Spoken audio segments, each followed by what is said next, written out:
बाद प्रोग्राम में एक बार फिर से आप सबका खैर मकदम है। और अब जो शख्सियत हमारे साथ मौजूद हैं तो वो बेसिकली अफगान मसले को और ख़ास तौर पर ये जो प्रॉब्लम्स क्रिएट हुई हैं उसको बहुत बेहतर समझते हैं, क्योंकि ना सिर्फ ये कि नॉर्थ वजीरिस्तान, साउथ वजीरिस्तान, बल्कि कोर कमांडर पेशावर की हैसियत से भी वो अपनी जिम्मेदारियां अंजाम दे चुके हैं। और अफगान मसला क्या है उनसे हम डिस्कस करने की कोशिश करेंगे। हमारे साथ मौजूद हैं साबिक corps commander Peshawar lieutenant general retired Hasan Azhar Hayat साहब। Thank you so much for your time general साहब। हमारे नाजरीन के लिए सबसे पहले एक बुनियादी सवाल आसान सा कि ये आखिर है क्या मसला, क्योंकि वी नेवर एंटिसिपेटेड कि इस साइड से, इस बॉर्डर से हमें इस तरह की जारियत का सामना करना पड़ेगा। बहुत शुक्रिया जी, बहुत मेहरबानी। पहली चीज़ तो ये है कि I am not a defence analyst, जैसा तो मैं एक प्रैक्टिशनर हूँ, तो इसलिए मैं लॉजिक के साथ बात करना चाहूँगा, किसी नैरेटिव के बगैर। ठीक है। पहली चीज़ तो ये समझने की बात है कि जो हमारी वेस्टर्न फ्रंट की वॉर है, ये कोई खैबर पख्तूनख्वा बलोचिस्तान की लड़ाई नहीं है, पाकिस्तान की लड़ाई है। और ये इसका जो सलूशन है वो अभी नहीं, काफ़ी पहले इसको डिसाइड किया गया था, जिसको आप नेशनल एक्शन प्लान कहते हैं। और उसके 20 नुकात हैं। और उसके बाद ये जब आगे बढ़ा तो उसके ऊपर एक सरताज अजीज़ कमीशन आपने कायम किया और उसके ऊपर फाटा रिफॉर्म्स किया आपने एक बात की, जिसके अपने मुराकात हैं। तो ये चीज़ मैं सबसे पहले बावर कराना चाहूँगा कि ये पाकिस्तान को देखने की ज़रूरत है। इंसिडेंट बेस्ड नहीं होना चाहिए कि जी आज वहाँ से एक चीज़ हो गई है तो उसके ऊपर आप डिस्कशन कर ले, बल्कि उसको एक होलसम एज अ पूरा निज़ाम को देखना पड़ेगा। ठीक है। अगर आप कुछ टाइम दें तो फिर मैं उसमें बाकी चीज़ों में बात कर लूँगा। तो उसमें सबसे इम्पोर्टेंट चीज़ मेरे नज़दीक जो है, हम हमेशा बात करते हैं कि जी हमारी अफगान पॉलिसी क्या है, और अफगान पॉलिसी हमारी जो है वो डिक्टेट करती है कि किस तरीके से हालात चलेंगे। कई लोग कहते हैं कि हमारी फ्लॉड अफगान पॉलिसी है जिसकी वजह से ये जो सारी सिचुएशन बनी है ये बन रही है। मैं कहूँगा आई थिंक कि रिटन अफगान पॉलिसी है या नहीं, जितनी क्लैरिटी इस वक्त अफगान पॉलिसी के अंदर है वो पहले कभी भी नहीं हुई। And what is it? And उसमें पहली चीज़ तो ये है कि ये दो मुल्क हैं। आई वुड नॉट से कि ये कोई ब्रदरली मुल्क हैं, मैं कहूँगा दो नेबर्स हैं। और ये दो नेबर्स का जो लारोबार वाला मसला है ये नहीं है।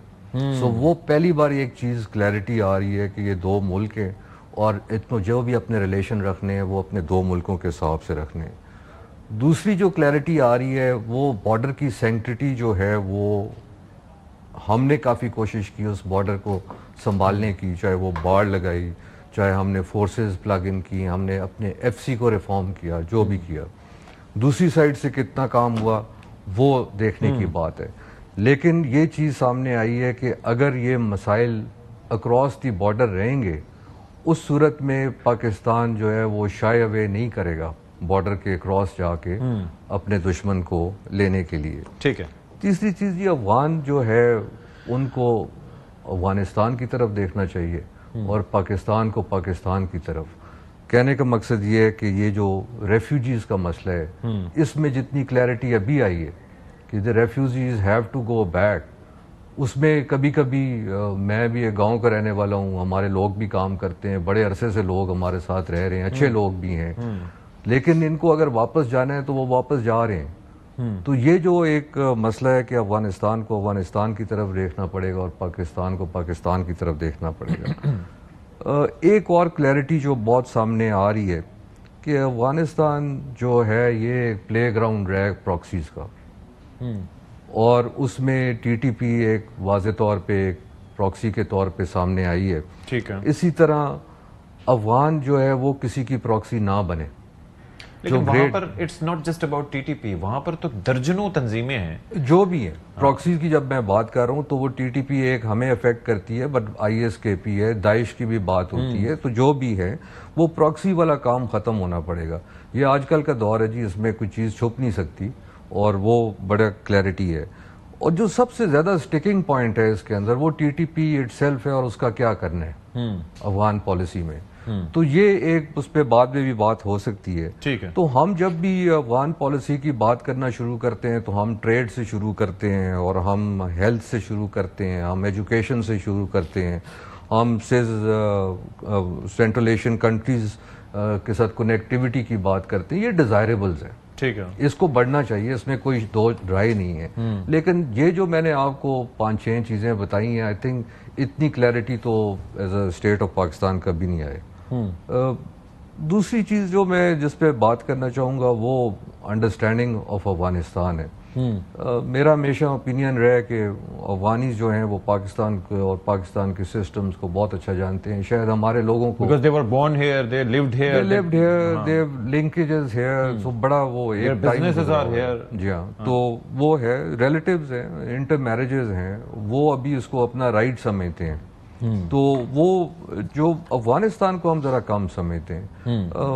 इंटरेस्टिंगली अगर आप डेमोग्राफी को ही देख लें सिर्फ, तो 47% पश्तून्स हैं जी जी, एंड 27% ताजिक हैं, 10% आपके हज़ारा हैं, 9% उज़्बेक्स हैं। और जो ब्यूरोक्रेसी और जो सिस्टम चलाने वाले वो लोग थे वो ताजिक थे। ओह ठीक है, जो सारी वो they are the part of the government, so that is an issue which has to be seen in that totality. तो वो जो एथनिसिटी के ऊपर अफगानिस्तान, लिंग्विस्टिक लाइंस के ऊपर अफगानिस्तान है, उसको हमें समझना पड़ेगा। दूसरा, 70% of the population of Afghanistan is rural. अभी थोड़ा सा प्रेशर आ रहा है इसके ऊपर, कंधार के ऊपर आ रहा है, काबुल के ऊपर आ रहा है। और 50% of the population is female. तो वो भी जो है वो आउट ऑफ द सिस्टम है। सो ये देखने की जरूरत है कि जो निज़ाम वहां पर चल रहा है वो किस तरह। ये चीजें तो शायद आपको बुक्स में भी मिल जाएंगी, बट मैं जिस तरीके से अफगानिस्तान को और देख रहा हूँ कि हमेशा हमने ये सुना है कि काबुल जो है वो सेंटर ऑफ ग्रेविटी रहा है, और जो काबुल को कंट्रोल करता है वो पूरे अफगानिस्तान को कंट्रोल करता है। मेरे ख्याल में इसकी सेंटर ऑफ ग्रेविटी अभी ज्यादा होगी।